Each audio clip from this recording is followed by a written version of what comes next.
Welcome to the next podcast from Millinery.lnfo. I'm your host, Lauren Ritchie. Thank you for joining me today for this episode with Waltraud Reiner. Waltraud is a milliner and teacher based in Melbourne, Australia. She is the founder of Waltraud Reiner, now known as Millinery Hub, and the driver behind Hatmobile.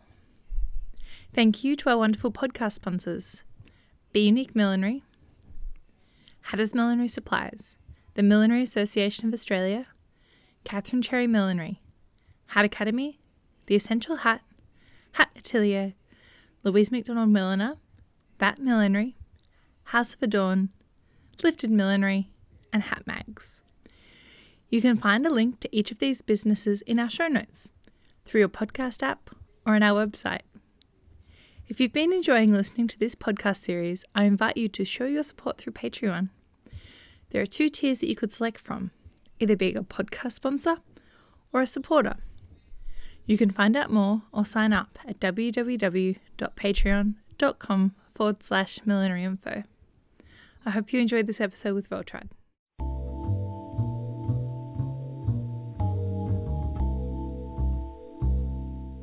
Thank you so much for joining me today, Waltraud. It's wonderful to have you as part of our podcast series. First question I love to kick off with is, how did you first become involved with millinery? Well, first, thank you that you have me. If anybody who gives me a chance to talk about hats is difficult to stop me, because it is my passion and has been my love for 30 years. And I'm even by the word, I already feel in the first sentence quite moved by it, because it really is still true after those 30 years, how much I love it.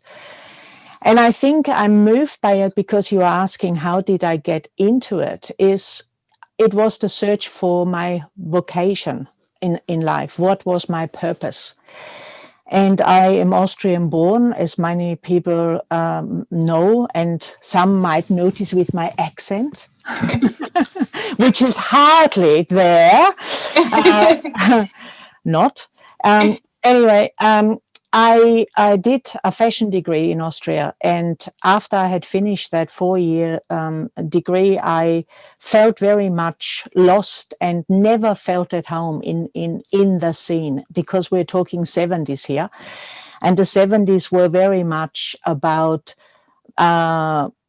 people who were flat in the front and flat in the back and had the blonde hair strain and draped gowns, and my body shape never fitted that kind of fashion. Hence, I also didn't feel I was accepted. I had this sense of this is just wrong. I cannot be me in this. Of course, I could have become a dressmaker and worked somewhere, but I knew there was something else for me, and I didn't know what that was. And at heart, I felt I always wanted to be some sort of a healer in the mental health space, and not really being quite clear about that. But after the fashion degree and feeling so unhappy, I wanted to become a psychologist and do more training. But my mother, I come from the country, we're quite uneducated parents and grandparents, and work was very much valued, but not education.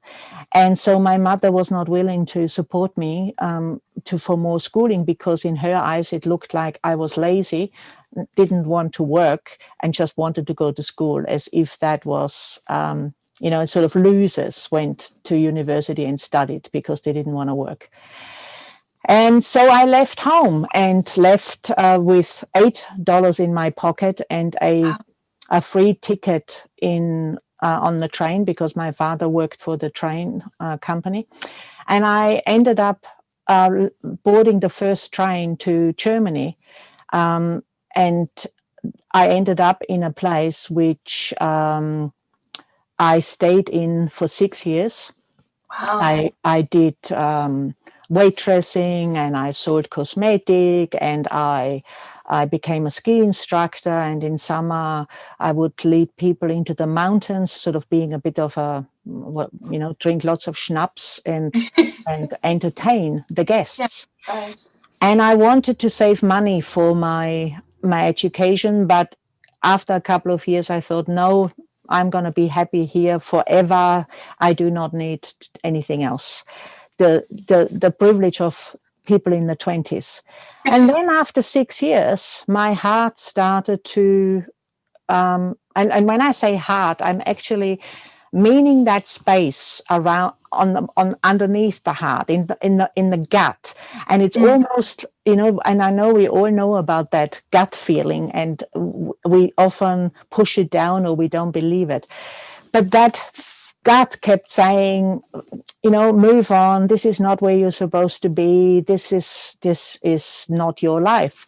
And I didn't know where to. And I was very sad at all these years looking for where I needed to be. I also developed an eating disorder at that time. I became bulimic and not understanding anything about it. But my life was I was under this black cloud. I wanted to be a healer, but I needed to heal myself. And I didn't quite know how to do that. Yes. And what happened then, I opened a magazine, a glossy magazine, and that glossy magazine had a 3-page report about the Barrier Reef. Lots of photographs, amazing, and my gut said, you got to go to Australia. And I went, oh, that sounds like a good idea. It's like I had these little conversations with self, Yes. And so I sent off my passport. I had some money saved, and lo and behold, within 4 days, I had my visa back. And wow. 2 months later, I was landing in Sydney at 4:00 in the afternoon in December. Not realizing that it was summer, not realizing there was a 10-hour time difference, not realizing that really my English did not exist. I thought having had English at school for 4 years was equipping me, and it didn't. And I somehow managed to get myself from the airport to out to the highway and hitchhike north, because I was going to go to Cairns. This is why I came, and I'm just going to be there probably by midnight, something like that. That was my thinking about Australia. And for anyone who doesn't know the geography of Australia, that's Sydney to Cairns is not a quick trip. That's right. I had no idea, no map, no internet, just the gut and a huge portion of I will be all right.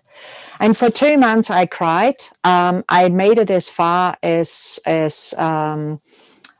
Fraser Island. Everybody around on the roads kept saying, turn back, because you can't go in the water in Cairns. What's the point of going north in December? Nobody does that. The wrong time. And then I thought, well, what's the point? I won't go then. And I ended up in Melbourne through many different circumstances. And I found myself a job as a nanny in Toorak to find my feet, learn some English, get the law of the land. And at the end of this, my people who employed me lent me out to Caulfield, near Hawthorne Road, to be a nanny for a person who was pregnant at the time, and she needed help with her 2.5-year-old. And I took this 2.5-year-old for a walk. And as I walked down the street, I walked past a hat shop called Magda Urban. And Magda Urban, I knew nothing about. I just saw hats and I thought, oh, I love hats. Let's just go and try on some hats. And I walked inside the shop, but as I was in, I realized this was made to measure. And made to measure I had great respect for, because I learned haute couture. So I had great respect when I realized this was made to measure. You could see it, you could smell it. And I wanted to get out the shop because I was ashamed. But before I could, she came out of the workroom. She was in her early 60s, my age now. She had this stern look about herself because she was a Holocaust survivor. There was no nonsense and no flies on Magda. And she looked they took one look at me and went, yes, can I help you? And I said, well, actually, I just came inside to ask if you needed an apprentice, because I knew Australia didn't have apprenticeships. I thought she will say no, and I can leave. And she goes, no, I don't, but I need somebody to sew. Can you sew? And I said, yes, I have a fashion degree and I have all my papers in Austria. And I carried on, waffling and just to get out the door. And she goes, and I said, I can get them sent. My mother can send them. And she says, I don't believe in papers. Come in here on Saturday, work with me for a day, and I tell you if you're going to be a milliner or not. Be here at 9. And I said, okay, and left the shop. And outside I stood with this kid and I went, what the effing was this? And how is a hat made? So the first time the question came, how is a hat made? Because 70s hats were caplines, raw material, stuffed in the handbag, maybe a head fitting stitched in, and they called that hats. We had this lately, that trend again. You buy a capeline and you put a head fitting in and you put a ribbon around and you charge $500 or plus. And so I went back, and as I went back, she gave me a job to stitch in the head fitting. At the time, I didn't realize that, but I understand this now since many years. It was my first meditation I had ever done. It was this meditative stitch of going in, out, and the first one took me about 50 minutes because it had to be invisible. So it was very difficult for me to hold the hat like that. And as I was sitting, within 20 minutes, I had this silence because she didn't talk to me. And I had this feeling in my gut, what took me to Australia, kept rising into my shoulders, and I started getting goosebumps and into my head. And there was this sense as if I heard a voice. I'm not a religious person, but I'm spiritual. And this voice said, this is it, you are home, stop looking. And it was like amazing. It touched me so deeply. And then she goes at 12 o'clock, yeah, if you want, you can start on Monday. I pay you $7 an hour. Be here at 9. And I went straight back to this babysitting job and said, look, guys, I have never done this to let people down in this way, but I know this is it. I need to take this. And I did. And I've put never down the needle since. I worked with Magda Urban for about 6 months, 7 months. She was very... she needed me for certain jobs. She wasn't stingy that she didn't want to teach me. She just taught me what she needed me for. And I was hungry and I wanted more. And I already had known Warwick, my husband, at that time. So we left to go to Europe, and our plan was to go for a year. And wherever we went, from Austria through Germany, through Holland, I went, got the phone books, looked up all the hat shops in every town we went to. I would go to the hat shop. I would ask if I could sweep, if I could help, if I could window dress, if I could do anything. I just needed to be in the environment. And I worked my way for free for many months as we traveled. And then we ended up in London. And in London, I came across Rose Corey, who many people know. And I make a great point of always saying, we stand on the shoulders of others. And I certainly stand on the shoulders of Rose Corey, because she has set me up with such a sound foundation of skills, which I then spent following her around London for 2 years full time every day.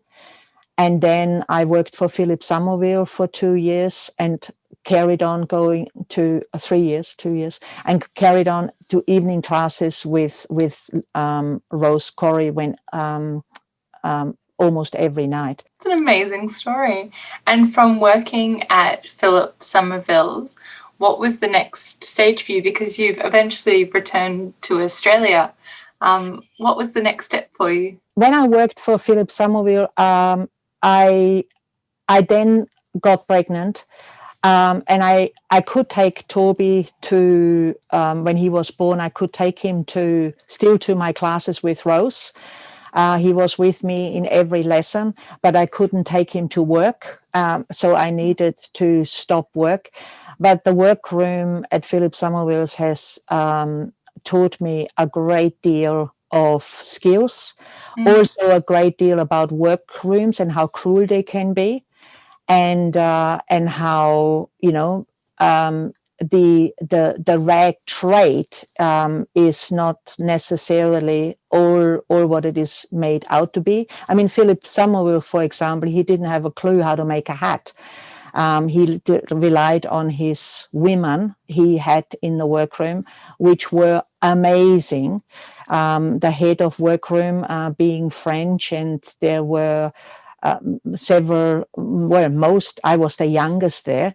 All the others, they were of vintage, a generation which already has now gone with a lot of skills. Now I am moving towards the vintage, and I'm part of this generation of starting to hand over the baton to others. And it has always been terribly, terribly important to me in my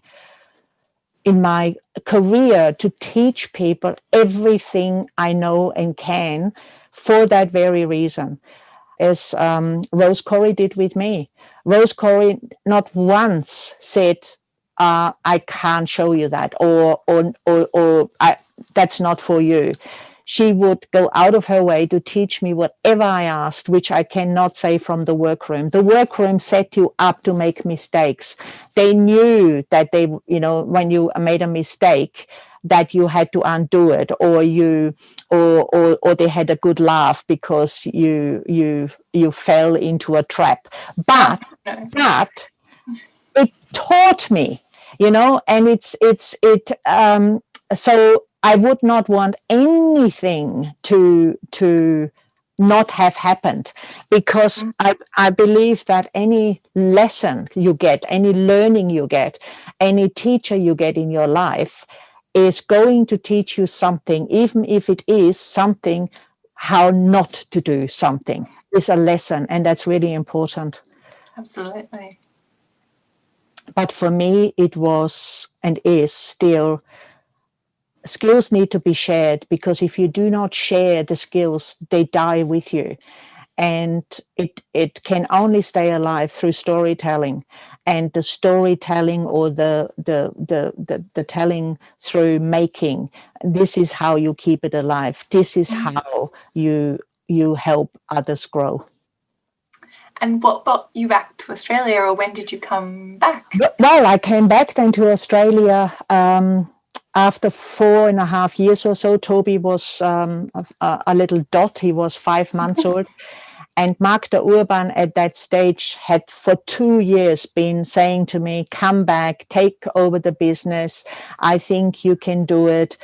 But I didn't feel ready, technically ready after. And an apprenticeship in Austria is 3 to 4 years. So it was in my DNA that you can't call yourself a milliner and twice not start a shop or a business with having 2 years of training. It just didn't feel for me, the grounding.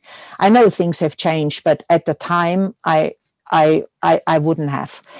And so we decided, Toby, with a child, you look at the ground in London and you see how dirty London is, and the tube, and that Australia was the place we wanted to live. And so I came back and bought the business on a handshake with Magda.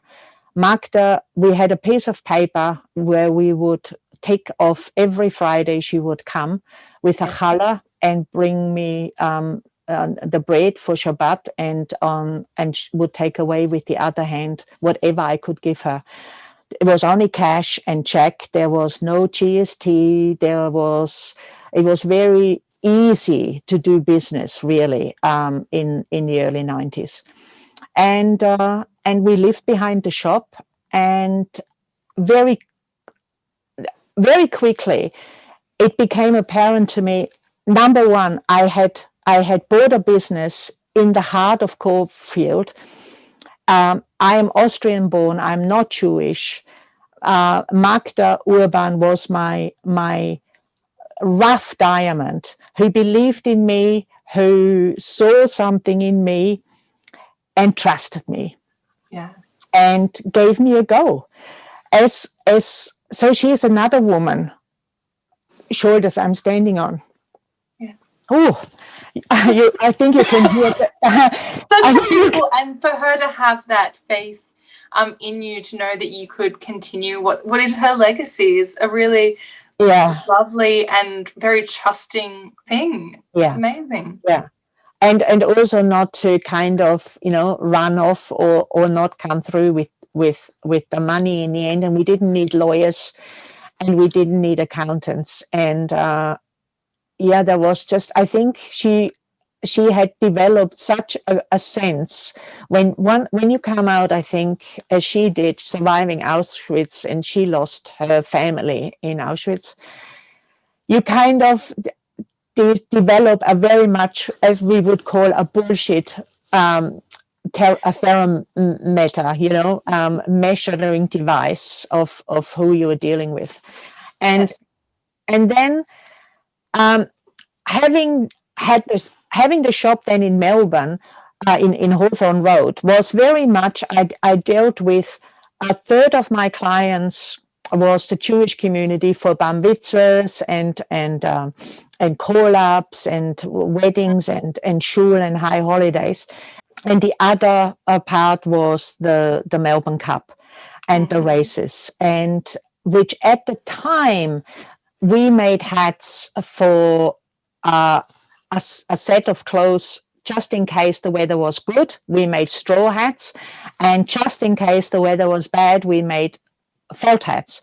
So a woman would come in and she would have 2 outfits for the Melbourne Cup, depending on what the weather was, and they would dress accordingly to the weather. So there were far more hats made. There were more women alive who understood quality, women who understood what type of straw they were getting and what quality flowers, and they would not put up with a plastic straw, a polypropylene, or a straw which was coarse. They wanted peri bundles or A-grade pericycles, because they understood it. They had clothes made or they had designer clothes, but that sort of something has been throughout the 90s that slipped away. Now we are not weather conscious anymore at the races. It's all about a good Insta photograph. Never mind that we are not walking very well in the high shoes, or it's 15 degrees, and windy and rainy. That was nice and amazing to make those kind of conservative hats. But my heart, I've always been an artist at heart. I had a longing for making hats what I considered what I would wear, and which to many people were a bit out of the box. So I opened up a space in the north side of Melbourne called the Meat Market. And the Meat Market was an artisan place where many artisans worked from. And that allowed me to work and make artistic stuff. And where the Caulfield people would say, do people wear that? But on the north, it was exciting to make clothes and to cut it and shape it and drape it and have different materials to work with. And I employed somebody for that space, and on the weekend I would work there myself. So effectively I worked 7 days a week, but I didn't see it as 7 days because it was my love. But of course it took its toll. I'm not Wonder Woman, but at the time I thought, yeah, sure, I've got 2 shops. Why don't I start the Melbourne School of Millinery? Upstairs there is 7 rooms and I could rent them. So I did that. So I rented the upstairs, which was 7 rooms, and I founded the Melbourne School of Millinery in 92 or 93. And that was where the Australian Millinery Association was born. And we had the first meetings there, and they incorporated there. And the first millinery certificate course was run up at the school. Kangan Batman left me total autonomy to run that course.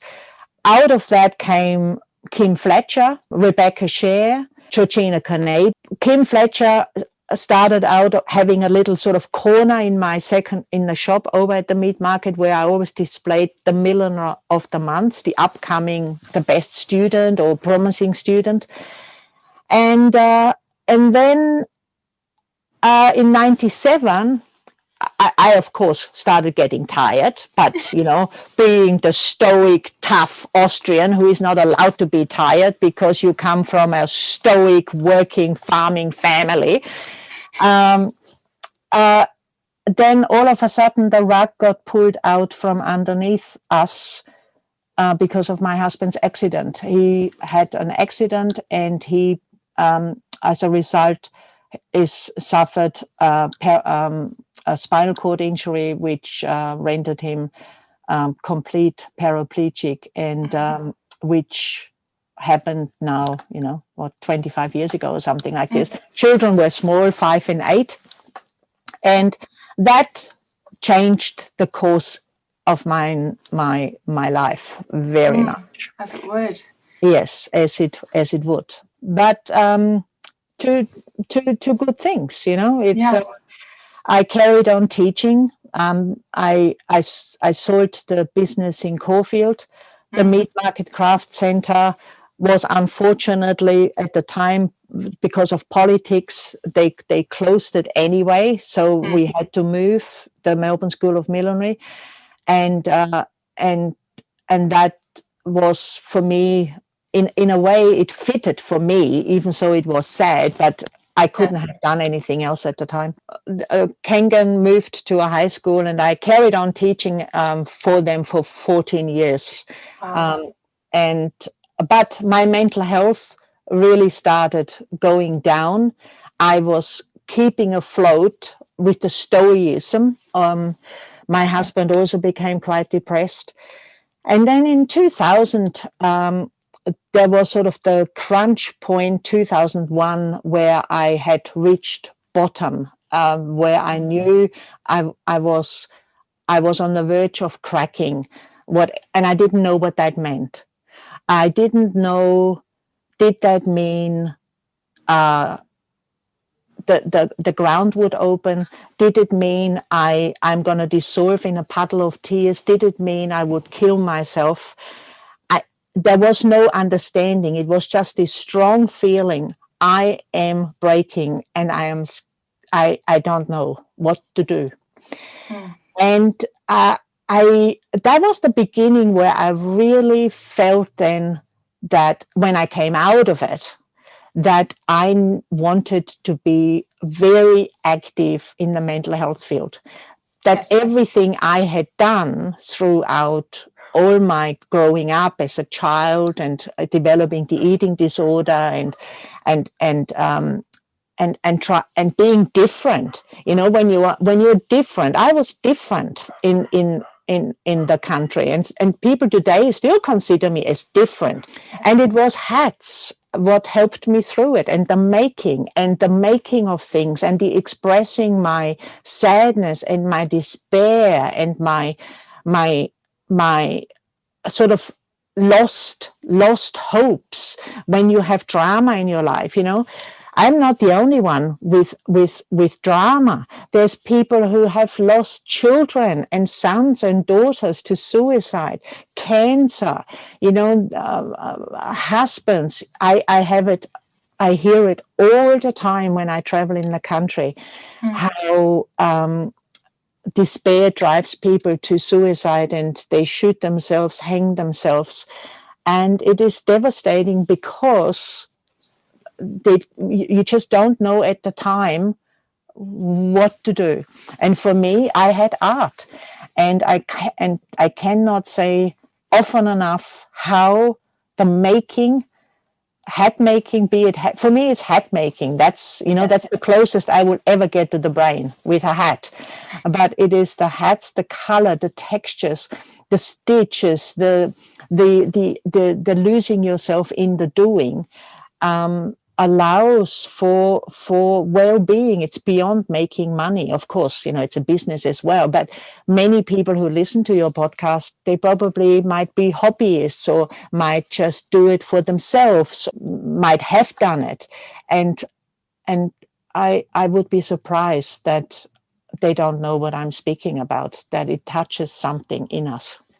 Absolutely. And as you mentioned, it can be such a meditative thing, the repetitive, detailed processes. Absolutely. Where to go from there? Thank you for sharing all of that story. It's so important that we talk about the mental health aspect as well. So yes. Look, I think it's really, I can't separate millinery from the mental health anymore. I can't. To me, the hat is a metaphor, has become a metaphor, and we keep things under our hat. And whenever I make a hat, so from a milliner's point of view, working with a client or a student, the mental health is right there, right at the beginning. It is not my ego who is going to force the hat onto the person who is going to wear it, or the student, because I think it's the right thing to do.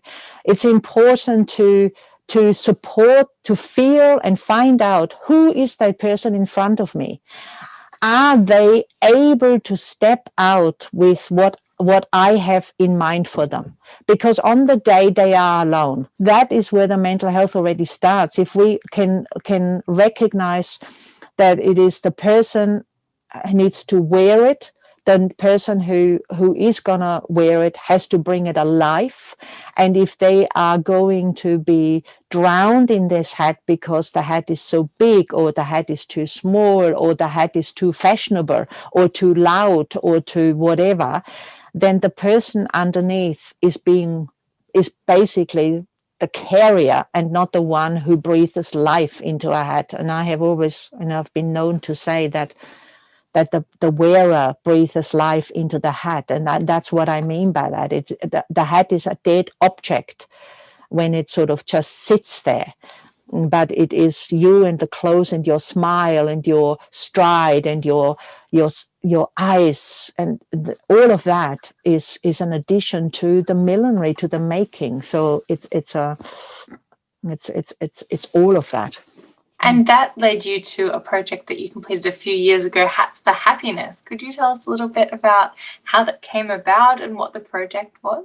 By 2005, I had gotten myself on, from 2000, from my breakdown, where I was saved through art therapy, and not art therapy as a structural sense. It was more a week of immersing myself in making, which allowed me to express, to externalize my pain onto something. And that then led to the realization, if this is helping me, then that must help other people. So stop being that teacher who has a big ego and is only concerned with, when I teach hat making, that has to be right, because it's like, otherwise I'm not a good mom, the narcissistic wound. If another milliner is going to see that and they say, I learned this with Waltraud, and if it's not right, then Waltraud gets judged. So that was up to 2000.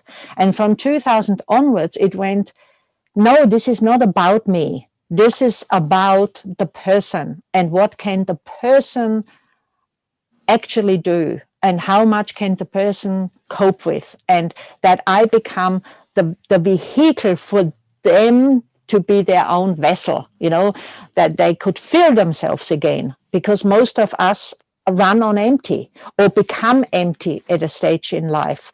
We have children, we try to juggle work and husbands, and some of us are single and have to do this all by themselves. And this is a lot asked, and where we never stand still enough for this vessel to be filled. And art allows that. So my teaching changed, and I started flying with Flying Arts, which is a Queensland organization, for several years. And I flew into remote areas of Australia. I would then often hire a 4-wheel drive and then carry on driving, and then drop that back in another airport and fly out again and back. People who are in Europe don't quite understand that, but America probably will understand that the distances are vast in Australia. And I have worked and taught on properties where women would fly in with aeroplanes to that property, because it would be a 7-hour drive or 6-hour drive otherwise.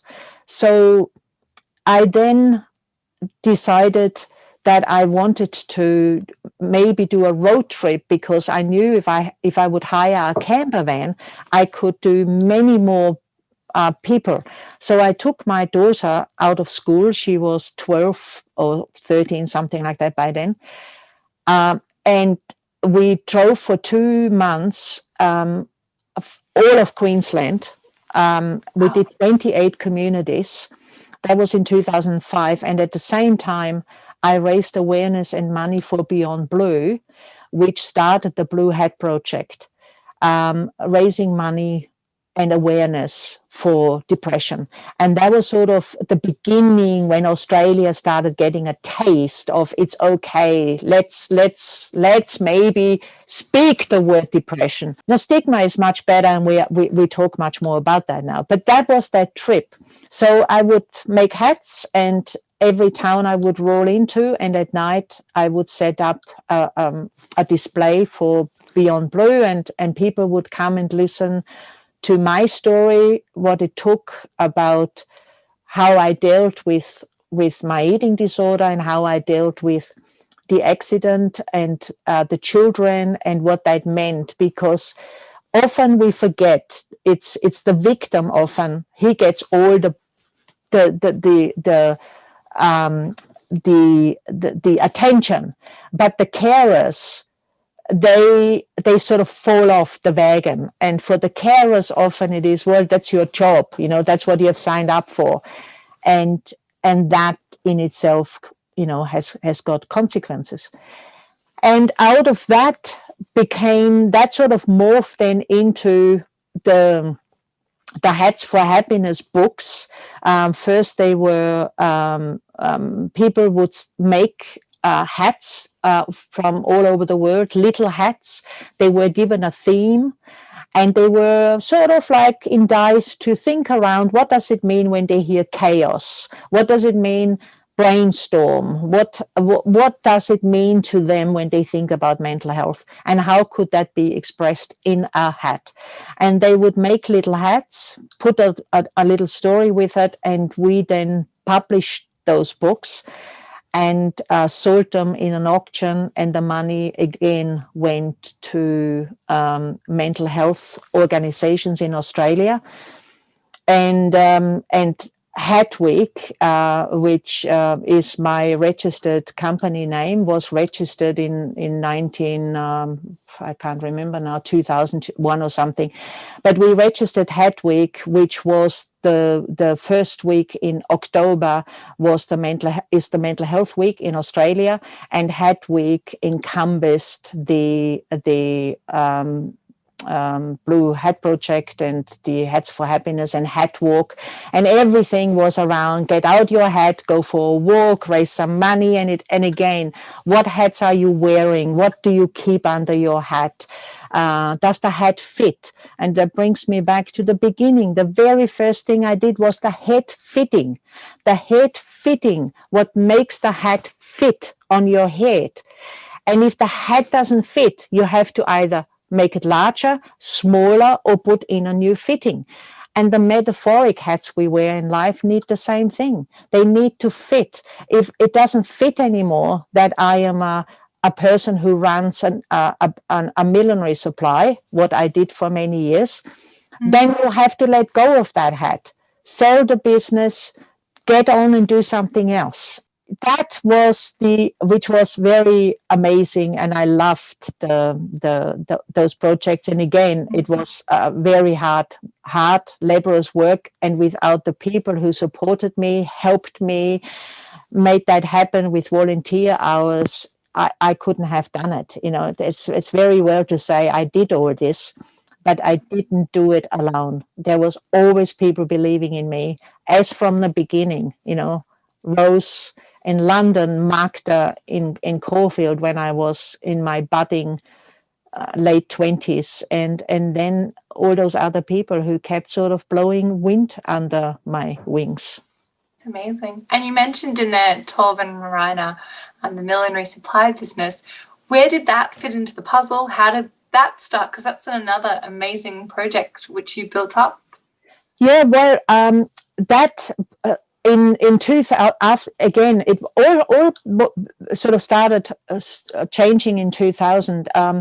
Around 2001, I was already flying and teaching, and I was teaching a technique what nobody was doing or was not interested in. I worked a lot with unstiffened cinema, and I did a lot of free shaping with cinema. I brought in Chinsin for the first time in 2001, and started teaching with Chinsin. Again, people weren't interested as the millinery industry as such, in Melbourne or Sydney, but in the country where I went and taught, a lot of that materials was used. So I imported it myself because I couldn't get it from the milliner suppliers here. And I didn't like the stiffened, and the milliners didn't like the unstiffened because they struggled so much with stiffening it. And then all of a sudden, more people wanted to buy. Melburnians, they wanted this and they wanted that. And I thought, what's going on? We have our millinery supplier, Preston. And I realized that Mr. Preston, his son, was sort of struggling also. So I thought, there seems to be an opening. I might as well start selling more. And I started importing more materials. And then before I knew it, I worked out of this space here in my studio, which is a very large space, but it's for about 9 years I was here. And I couldn't move anymore. It was just shelves, and I had people standing in the hallway downstairs. It's a private home, and they said they were sent, and it was chaos. So I had to make a choice. I either had to move out and set up shop, or I had to stop. And I felt I had put in so much work over the years and sweat that stopping was sacrilege. So I moved into a shop and set up this, I find it gorgeous haberdashery. I really loved it. I loved playing shop. I loved the sort of maintaining that dying haberdasheries of places where you go in and you can look at hats and materials and you find treasures, and there's velvet curtains and many hat blocks, and I really, really loved that. But I couldn't stand the importing. I couldn't stand the dealing with exchange rates and permits, because at that time we needed import permits for cinema, and we needed import permits. And that all was so complicated and not what I am enjoying. I could get good at it, but I don't like it. It was a hat I didn't want to wear, and I had to. My aim was to move out, and I do it for 5 years, build the business, and then sell it. And that was the goal, and that's what I did. And I sold in 2016 to Lindsay, who took it now 2 stops further up into another space. It's very nice to see that it happened in that way. And I decided then that I needed to become true to myself and really fulfill, in order to come the whole cycle, what I wanted to do when I was 19. So I did a master's in psychotherapy. which I've just finished last year. Congratulations. Thank you. That now has given me another way of being with people, and I am marrying now very much the element of a healer who has a different way of holding a group now, to using art therapy or the hat making very much more so as I think the workshops have become richer because of that. There's something now has integrated. My own healing has come to, is healed, and has taken many, many years. And that integration of what was the medicine for it, and how does the medicine how does the medicine need to be applied, that is the training. So there was a knowing, but not quite how many spoonful, if you know what I mean. Because everybody needs something different. And I am so excited about growing old or aging. I'm excited to see people, young people out there making hats. Even so, look, it's so different. The way hats have changed, but there's no point of going, yeah, in my day and when I made hats, it was so much better and we did it. Model millinery, and yes, that's all true, and we did it different, but at the same time, new materials kept coming in. And Jean Carroll, she's a Sydney milliner who has now died, and Jean Carroll came to me to do a class when she was 76 years old in cinema, 74. And I didn't know who she was at the time. And then she goes, she's Jean Carroll. And I go, what are you coming to me for? I am something like 30 years younger than her. And she goes, well, darling, it's new material and I don't know anything about cinema and you do, so you teach me. And I went, this is a woman. This is the example. If you embrace the new, you don't say no. You false shapes, embrace it. Thermoplastics, embrace it, learn it. You might not stick with it because half of it is rubbish, but it has its place and you need to know when to apply it. That doesn't mean everything is going to be, we don't need straws anymore. We just do false shape and we glue it all. No, it's another tool. It's another thing in your toolbox you want to know. Embroidery, basket making, felting, handbag making, glove making. I learned all those things in London. Did I want to be a glove maker? No. Did I want to be a bag maker? No. But it gave me skills which I draw on so often in my teaching, in problem solving, in a stitch I have learned here in glove making, I can use, in wire work or who knows with what. There's such transferable skills. Yes, totally. I get so excited about all of this. I would also love to hear about your, I want to call it a van, but it's way more than a van, Hatmobile. Well, the Hatmobile or Hatmobile, however, it was Hatmobile, It's the Hatmobile came out of the 2005 trip when I did the one in a rented car. And I knew when I brought that car back after 2 months that I needed to do one day. I needed to have a Hatmobile that would give me the freedom to keep traveling into remote areas in Australia and stay a bit and not having to race off to an airport or to not being able to sit with people afterwards. And I also could take more materials. And I bought on my way back a postcard. Was exactly how I envisioned it. And I put it on my desk, and I kept thinking, one day this will come in my life. And it did, and it appeared, and I recognized it. And from there, I never looked back either. So the Hatmobile is still with me, and I still travel with it. With COVID, of course, we have been grounded. And as long as I can drive, I will drive. I don't know how long that is. I have got, I built a purpose-built therapy room in our garden.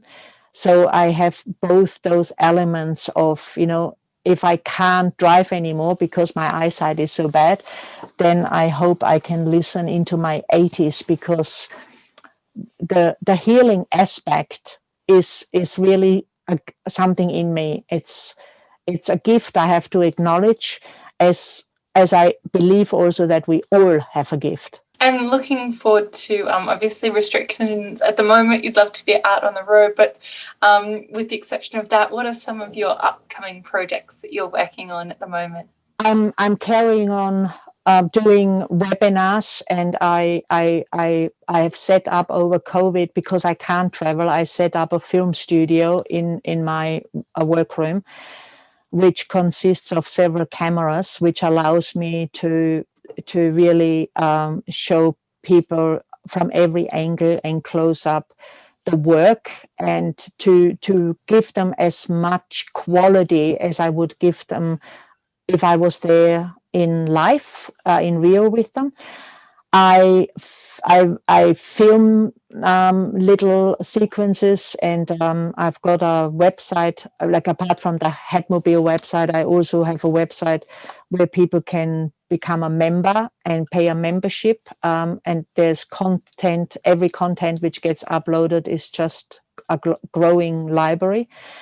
I ran webinars together. We've just done the first one with Denise from America, Denise Wallace, who is a theater person, and there's others coming up with other people. I carry on doing my the personal therapy with clients. I have a beautiful grandchild, which I feel so blessed. She is 4 months old. And otherwise, I think my traveling time, there's so much work needs to be done in Australia. There's so many people in the country who have got no access to quality, and have to travel long way to get it. And, I've got one student who lives 6 hours away from the next fabric shop.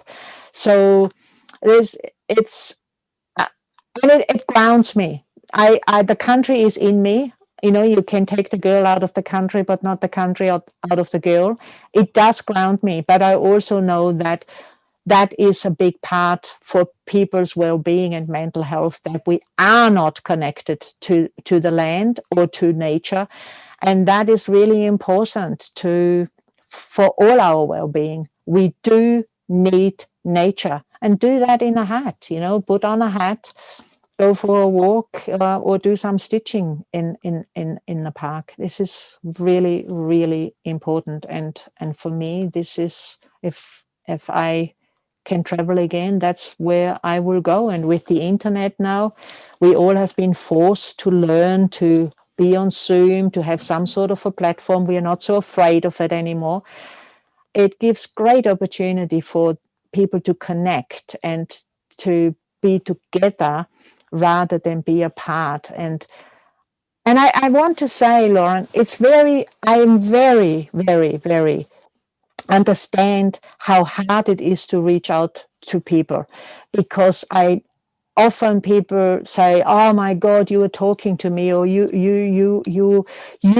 Waltraud, and it is very, very difficult when you put people, and dangerous when you put people up on a pedestal. I don't like to be put up, because it's a long way down, and when you are up, you can fall down. I rather walk next to you. I rather walk between you and a hat box, not in front of you, not behind you. it's like I believe that we are equals regardless where we are in our levels and education and skill. I have suffered my life of inferiority, of thinking that because I come from uneducated parents, that makes me stupid too. And we are not, we're not. We are the same. We are more the same than we are different. Thank you so much for sharing your wonderful words of wisdom and your story with us. It's been so wonderful to have you on the podcast. Thanks, Lauren. I appreciate you asked me.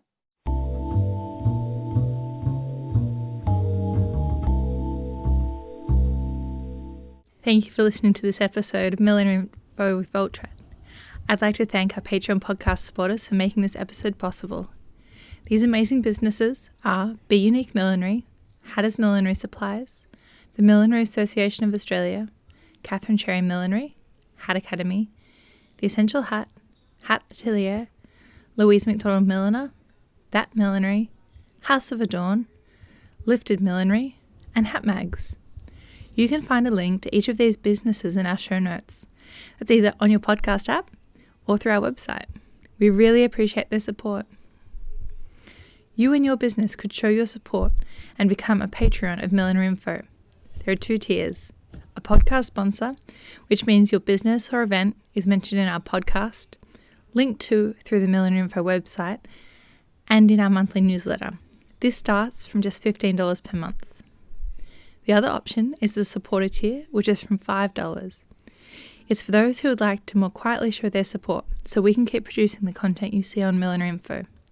If you have any questions about becoming a Patreon, I'd love to hear from you. Otherwise, you can visit www.patreon.com/Millinery.info to sign up. I'm your host, Lauren Ritchie. Thank you for joining me for this episode, and I look forward to talking hats with you again soon.